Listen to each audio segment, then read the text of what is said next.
We talked this morning about hoping your guys wouldn't be looking too far ahead. It looks like they answered the bell well here. Yeah, and that's what we talked about this morning, and we didn't necessarily make a huge point of it with our group. We just we mentioned that it doesn't matter, when, where, or who we play. It's how we play, and that's the guys who were committed, obviously, to do that here tonight.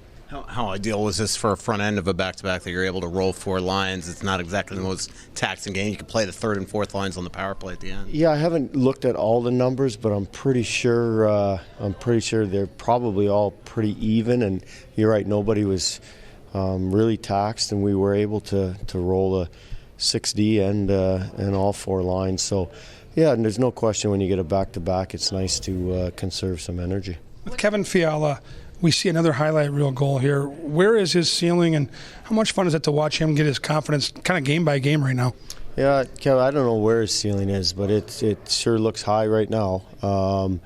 But again, what Kevin's doing is not only scoring goals, but he's not he doesn't hurt us on other areas of the game. So, he's committed to doing the right things, and he's getting rewarded for it. What's your confidence like when you throw any line over the boards right now that they can make an impact? Well, I think that's a really good point, because we're not setting up to check, and certainly you can't do that on the road. But even our home games, we don't have a checking line. We're relying on everybody to play the right way and play the game, defensively, and hopefully everybody can chip in offensively. So I think the guys are buying into that, and yeah, it is a nice thing to be able to not worry about, getting your matchup. I mean, Bob will worry about that on the back end more than we will up front, and it's a nice nice thing to have for sure.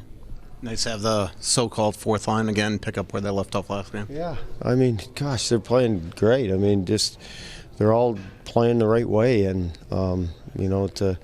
to Sarah's point, I mean, it doesn't matter. The guys are just going over and playing the same way, and some guys are getting rewarded some nights, some other nights, and what's really nice for us is that everybody's excited for whoever is having that night.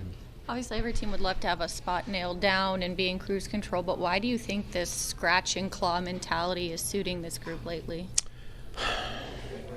I don't know. I think it's more business-like. I think it's more just going about our business, and we've been rewarded for doing that. So it's easy for us coaches to reinforce that, that if you do that and you play this way, the right way, we're getting rewarded for it. So I think that's more of a factor than anything. Is there an upside to that if the team, does get in, that it's kind of been in that mode for a few months and just that margin of error, they're used to playing with their backs against the wall for a while now?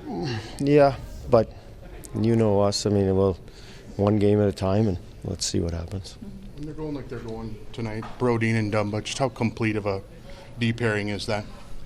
Yeah, I mean, all our D. I mean, they're it's like our line combinations. They're feeding off each other, and you see in the offensive zone they're rotating. We're getting all the D involved. It's not like it's just a couple of guys on the offensive end, a couple on the defensive end. They're all committed in both and or all three zones. So it's nice to have them all going for sure.